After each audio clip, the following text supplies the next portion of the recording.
The fluorescent lights of Harrison and Moore Law buzzed overhead as I reviewed another contract at 11 p.m. My office, if you could call it that, was the smallest room on the 47th floor, more of a converted storage closet than a proper workspace. But I didn't mind. It gave me a perfect view of everything happening in the firm. "Still here, Ms. Mitchell?"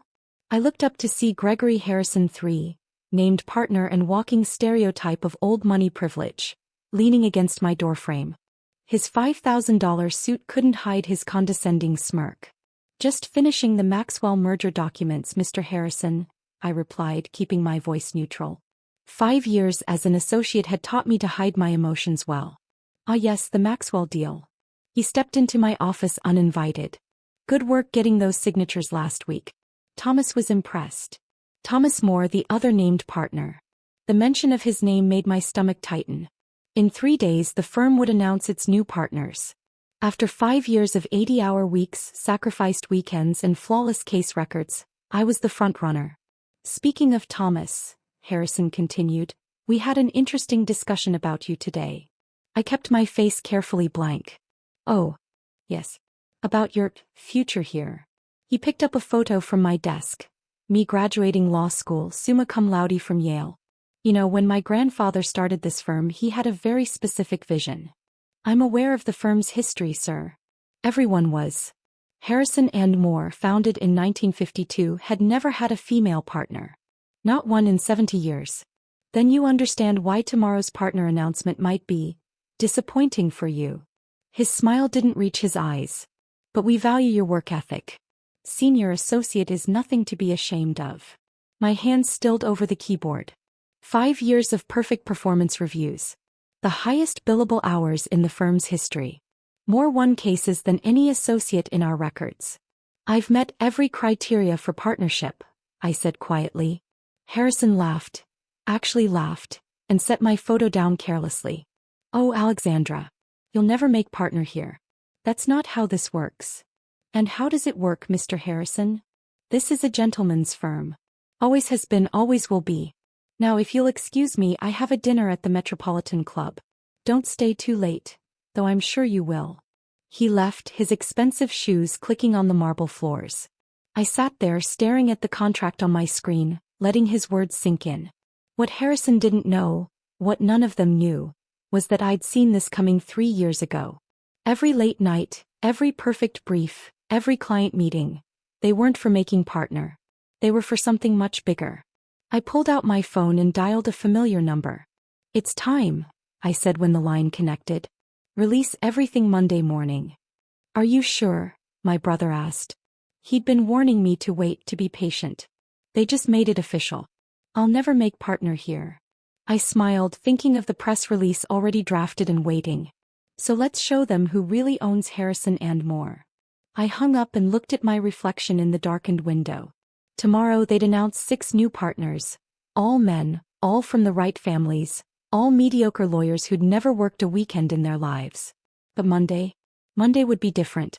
Because what no one at Harrison and Moore knew was that over the last 3 years, I'd been quietly buying up the firm's debt through a series of shell companies. Their real estate leases, their equipment contracts, their credit lines, everything. The prestigious firm that would never make me partner now belonged to me. I gathered my things, turned off my laptop and headed for the elevator. As it descended, I thought about Harrison's words. That's not how this works. He was right. This wasn't how it worked. This was going to work much better. Saturday morning found me in my real office. Not the storage closet at Harrison and Moore, but the top floor of a sleek building in Brooklyn. Here, surrounded by floor-to-ceiling windows and modern furniture, I ran my actual business, Mitchell Financial Holdings. "The final numbers are in," my brother James said, sliding a folder across my desk. As my CFO, he'd orchestrated the financial side of my plan. "We now control 94% of their debt instruments." I opened the folder, reviewing the detailed breakdown. 3 years of careful planning laid out in spreadsheets and contracts. "Show me the timeline again." James pulled up a digital presentation. Year 1. Acquired 40% of their real estate debt through Shell Company A. Total investment, $89.4 million. Leverage, their main office building and 3 satellite locations. Year 2. Purchase 35% of their equipment leases and credit lines through Shell Company B. Total investment, $45.7 million. Leverage, all technology infrastructure and operating capital. Year 3. Secured remaining 19% of outstanding debt through Shell Company C. Total investment, $67.2 million. Leverage, complete control of all major financial obligations. And they never connected the dots? I asked, though I already knew the answer. Not even close, James smiled. They were too busy looking down their noses at their last female associate to notice who was buying their debt. I stood up and walked to the window looking out over the city. Where's Harrison III right now? Playing golf at his country club. Same as every Saturday. Of course he was. While I'd worked endless weekends building this plan, Harrison and his fellow partners maintained their privileged routines. They thought they were untouchable. What about the employees? I asked. This part mattered most to me. All mapped out. James pulled up another document. We've identified every hardworking associate, paralegal, and staff member who's been overlooked. The ones who actually keep that firm running. Complete compensation packages ready for each of them. I nodded. And the partners? That's the best part, James grinned. Monday's revelation coincides perfectly with their annual partner buy-in payments. They're all leveraged to the teeth. When we call in the debt, they won't be able to cover it, I finished. Not without selling their summer homes and sports cars. My phone buzzed, a message from Sarah, my inside source in HR. The partner announcements had just been posted internally. 6 new partners, exactly as expected. All men, all from wealthy families, all mediocre lawyers. Send me the list, I told James. He pulled up their profiles. William Preston III, Harvard Law, bottom 30% of his class. Theodore Banks, Yale Law, more golf tournaments than court appearances. Maxwell Wright, Stanford Law, hadn't written his own brief in 3 years. Jonathan Pierce, Columbia Law, hired through his father's connections. Alexander Cooper, Penn Law, spent more time at the club than the office. David Thompson, Harvard Law, 3 malpractice suits settled quietly. Combined billable hours last year? I asked. Less than yours alone, James confirmed. Their total contribution to the firm's revenue was 22% of what you brought in. I sat back down at my desk and opened my laptop. Time to review Monday's press release one final time. The document that would shake Harrison and Moore to its foundations. What about Thomas Moore? James asked quietly. I paused. Thomas Moore, the second named partner, was different from the others. He'd actually worked his way up, built his reputation on skill rather than connections. But in the end, he had his chance, I said. He saw what was happening and chose to maintain the status quo. Show me the succession planning documents. James pulled them up. Over the past year, we'd carefully documented every instance of discrimination, every passed-over promotion, every inequitable decision. Not just for me, but for every employee who'd been denied opportunities because they didn't fit the Harrison and Moore vision. The press will have a field day, James noted. That's not why we're doing this, I reminded him. This isn't about revenge. It's about building something better. I spent the next few hours reviewing every detail of Monday's plan. 7 a.m. Press release announces Mitchell Financial Holdings acquisition. 8 a.m. New management team arrives. 9 a.m. All hands meeting. 10 a.m. Individual partner meetings. 11 a.m. New structure announcement. 12 p.m. Debt call notices issued. By the time I left the office that evening, everything was in place. I drove past Harrison and Moore's building on my way home, looking up at the illuminated logo against the night sky. Come Monday, that logo would change. My phone rang, Harrison III's name flashing on the screen. Probably calling to remind me about some urgent weekend work that he'd forgotten until his golf game ended. I let it go to voicemail. Let him wait until Monday. After all, I'd been waiting 5 years for this. Monday morning arrived crisp and clear. Perfect weather for a corporate takeover. I arrived at Harrison and Moore at 6:30 a.m., earlier than usual. The security guard, Mike, gave me his usual sympathetic smile. Morning, Ms. Mitchell. Heard about the partner announcements. Their loss. I smiled back. Thanks, Mike. Big changes coming today. About time, he muttered, buzzing me in. The 47th floor was still dark when I reached my office. I changed from my normal conservative suit into the outfit I'd brought specially for today. A perfectly tailored black Alexander McQueen power suit, Louboutin heels and my grandmother's pearls. The outfit cost more than 3 months of an associate's salary. Not that anyone here knew I could afford it. At 6:55 a.m. my phone buzzed. James's text, "It's live." I opened my laptop and watched as the press release hit every major financial news outlet simultaneously. Mitchell Financial Holdings acquires Harrison and Moore Law. Acquisition price, $847 million. Complete restructuring planned. New management team to take immediate control. First female CEO in firm's 70-year history. By 7:15 a.m. the first partners started arriving. I could hear their panicked voices from my office. This has to be a mistake. Who the hell is Mitchell Financial? Call Gregory immediately. At 7:30 a.m., Gregory Harrison III burst out of the elevator, face red, clutching his phone. He stormed straight to his office, walking past my open door without noticing me. I could hear him shouting into his phone. "What do you mean you can't stop it? I don't care what the contracts say. Find a way to block this."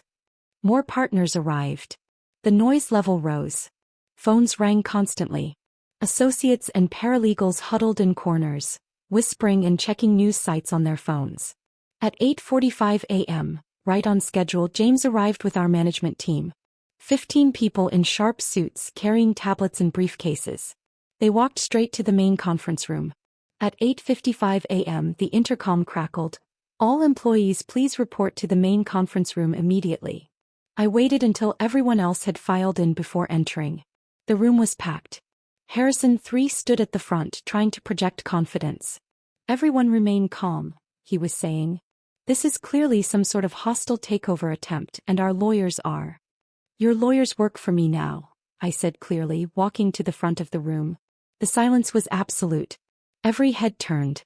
Harrison III's mouth opened and closed like a fish. "Alexandra? What are you?" "Please sit down, Mr. Harrison," I said, my voice carrying easily through the stunned room. "You'll want to hear this." James stepped forward, handing out tablets to each partner. These tablets contain complete documentation of the acquisition. Mitchell Financial Holdings now owns controlling interest in Harrison and Moore through our purchase of all major debt instruments and financial obligations. "This is impossible," Harrison III sputtered. "You're just an associate." "Actually," I smiled, "I'm your new CEO. And this," I gestured to our management team, "is your new board of directors." The room erupted in chaos. Partners shouted. Associates whispered. Support staff watched with growing smiles. "Quiet." My voice cut through the noise. "Let me explain exactly how we got here." I walked to the presentation screen and pulled up our first slide. A chart showing partner compensation versus revenue generation. For 70 years, this firm has operated on an outdated model of privilege over performance. The numbers don't lie. Last year I personally generated more revenue than all 6 new partners combined. Yet I was told explicitly that I would never make partner here. More slides followed. Discrimination statistics, overlooked promotions, evidence of systemic bias. "But this isn't about me," I continued. "This is about every brilliant lawyer, paralegal, and staff member who's been overlooked because they didn't fit your narrow vision of success." I nodded to James, who distributed more tablets. "Everyone except the current partners will find new employment contracts on these tablets. Your salaries have been adjusted to reflect your actual contributions. Those who've been underpaid will find significant increases. Those who've been coasting on family connections," I looked directly at the 6 new partners, "will find their compensation appropriately reduced." Harrison III stood up, face purple. "You can't do this. My grandfather founded this firm." "Your grandfather founded it," I agreed. "And then you ran it into so much debt that a first-year associate with a good investment strategy could buy it out from under you. Would you like to see exactly how much debt?" James pulled up the financial slides. The partners' faces went pale as they saw the numbers. "As of 9 a.m. today, all partner profit-sharing agreements are terminated. Your buy-in payments are due in full by end of business today. For those who can't pay," I smiled. We've prepared generous severance packages. The next hour was controlled chaos. Some partners stormed out. Others sat shell-shocked, staring at the numbers. Associates and staff members reviewed their new contracts with growing excitement.